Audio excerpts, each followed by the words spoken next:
God gives us the power to walk on snakes and scorpions. I believe in it today more than before because I lived very closely an event that marked me for life. My name is Ben Anderson. I am an American, and I will tell you my story. Before we continue with the story, do not forget to click on the notification button in order to get notified at every new video posted. I had just finished my year in the business after a professional training. My wife, my son, and I now had enough money to be able to afford the house of our dreams. So we hired a real estate agent who took us all over New Jersey, looking for a house we liked. Months and months later, we finally found the nugget. It had a garden, a small swimming pool, and a beautiful fence made of very old but very well preserved steel. The gate was equipped with a surveillance camera to allow us monitor the comings and goings of people even from a distance. As for the interior of the house, we had 4 very spacious bedrooms, the main one which was intended for my wife and I. The second, adjacent to ours, was for Billy, our little boy. The third bedroom was reserved for a possible baby, since we were also planning to have a second child. The fourth bedroom was reserved only for strangers.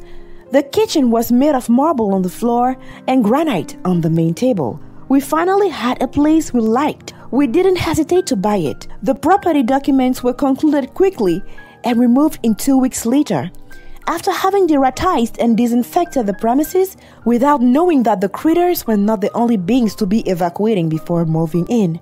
The move was smooth because we were helped by a few members of our 2 respective families. My wife's father was there, as well as my brother. They were a real help with DIY jobs and furniture installation.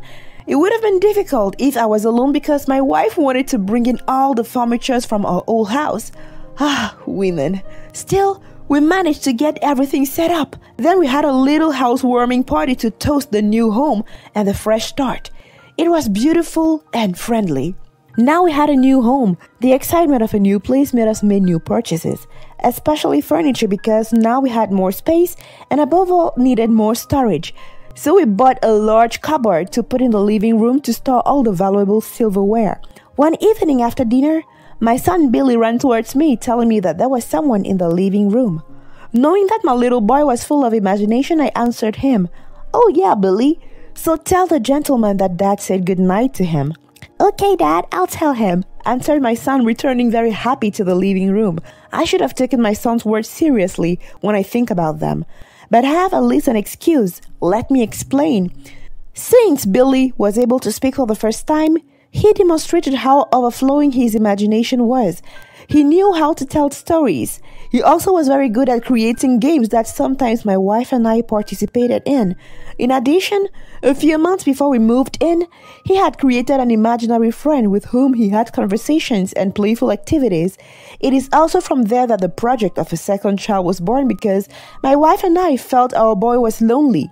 So this time, when Billy told me that there was a man in the living room, it wasn't really a surprise. I trivialized his words and moved on. The next day, I went to work after dropping the boy off the nursery. It was my turn this week to take care of him while my wife took care of picking him up after work. That day, she came home before me and called me to ask why I moved the cupboard in the living room. "Hello, Ben. Why did you move the living room cupboard? It creates a mess and I can't even remove the cutlery," she said the moment I picked the phone up. "But Linda, I didn't do anything. What are you talking about?" "Well, this is not funny. It slows down the program of the day. I have dinner to make," she replied. "Linda, I swear I didn't do anything. Why am I going to move such a heavy cupboard just before going to work? It doesn't make sense," I replied. She hung up the call, but I found that strange. No one lived with us, and I remember locking the doors before leaving. What if someone had forced the door? I took out my cell phone and called my wife back to ask her to watch the CCTV footage to see what really happened. So she told me she would do it after cooking. We continued our day. A few weeks later, while watching TV with my wife, my son ran up to me to tell me that he had seen a man in the living room near the cupboard. Of course, I didn't believe him and asked him to tell his friend to keep the noise down because Mom and Dad needed to rest. And that's where my son Billy insisted, saying that, "Dad, this time my friend is not happy." That evening, I thought Billy was way too hyperactive, so I almost scolded at him. At that moment, Linda intervened and asked him why his friend was upset, and this is what he replied. "Mom, my friend is pissed because he said you could put the cupboard on him." "The cupboard on him? What do you mean, Billy?" asked Linda. "Yes, Mom, he told me where you put the cupboard is a place where he used to rest. Now it disturbs him." Linda this time was somewhat intrigued by Billy's words, but she didn't want to panic. The craziest thing is the fact that at the time, she and I didn't make the connection between these words and the fact that we had found the cupboard moved a week earlier.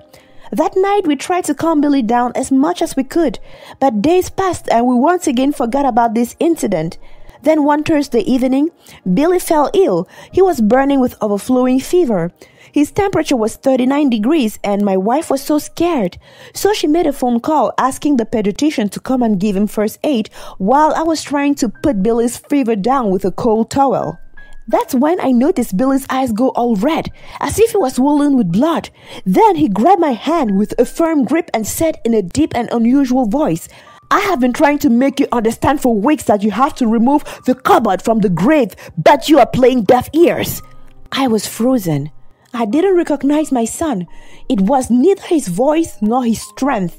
I tried to call Linda, but I discovered I couldn't move nor speak. I could only speak in my head. And that is when Linda came into the bedroom, trying to verify how Billy was going. Then she moved me, but I couldn't answer. That is when the voice said to my wife, "Wife, listen. Tell your husband to move the cupboard from the living room where my grave is.